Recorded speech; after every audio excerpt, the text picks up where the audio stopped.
Bonjour tout le monde. Aujourd'hui, on va voir le corrigé de l'exercice numéro 1. L'énoncé de l'exercice. Une association reçoit des dons de donateurs privés. Il désire pouvoir envoyer des reçus escrocs contenant la date du don, le montant et le nom du donateur. Voilà la question. Réalisez le modèle conceptuel des données convenables et puis transformez-le au modèle physique des données. Alors, l'étape 1, c'est trouver les entités dans l'exercice. Alors, quelles sont les entités qu'on a dans l'exercice? Alors, il y a quatre entités, sont association, don, donateur et reçu. Alors, c'est le schéma des quatre entités. Donc, l'association, don, donateur et reçu. Maintenant, la deuxième étape, c'est relier les entités avec les associations. Alors ici, il y a quatre associations. Là, on va voir donc la première association, c'est entre donateur, l'entité donateur et l'entité don.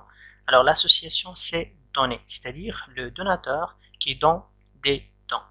La deuxième association, c'est recevoir, c'est-à-dire l'association reçoit des dons à partir donc du donateur. Troisième association, c'est envoyer, c'est-à-dire c'est l'association qui envoie les reçus. Et quatrième et la dernière, c'est recevoir, c'est-à-dire le donateur qui reçoit le reçu. Alors maintenant, la troisième étape, c'est compléter les entités avec les attributs qui conviennent. Alors, on va commencer par l'association. Alors, le premier attribut, c'est numéro d'association, le nom de l'association, date d'association, et l'adresse, téléphone, email, secteur d'activité. Pardon, je dis date de création. Okay. Alors, pour l'entité don, numéro du don, la date du don, le type du don, le montant et remarque.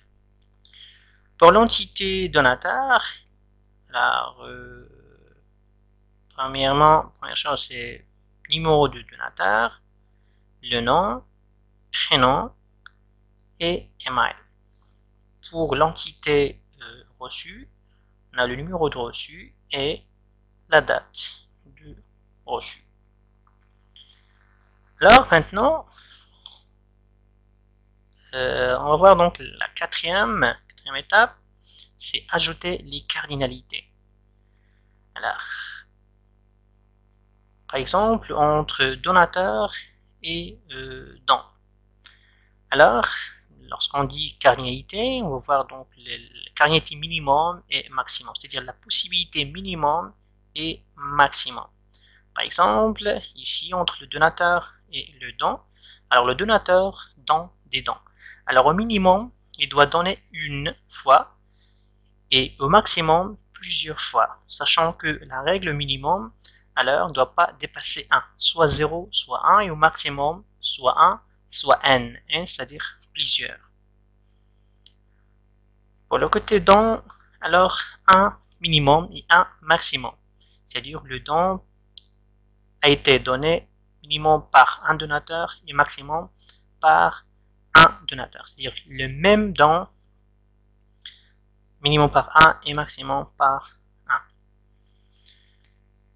Alors maintenant, on va voir donc les cardinalités du côté association vers don.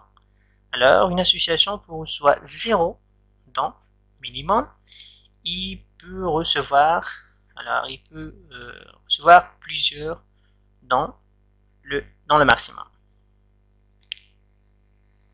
Côté don vers association, le don a été reçu minimum par une association et maximum par une association. C'est-à-dire donc le minimum et maximum, le don a été reçu par une association.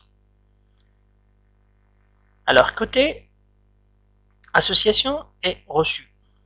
Alors, association peut envoyer 0 ou plusieurs reçus au minimum, et chaque reçu a été envoyé minimum par une et maximum par la même association, c'est-à-dire par une association.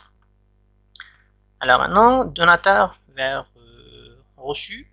Donateur reçoit une, alors peut recevoir une ou plusieurs reçus, et le reçu a été reçu minimum par 1 et maximum par 1. C'est-à-dire, donc, le reçu, bien sûr, va être reçu par le même donateur. C'est-à-dire, minimum 1 et maximum 1.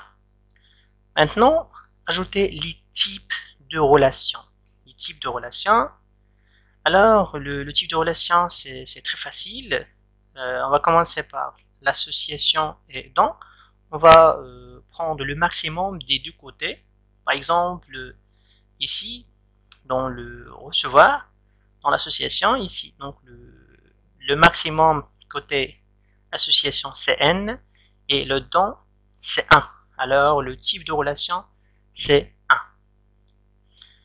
Alors maintenant, côté don et donateur,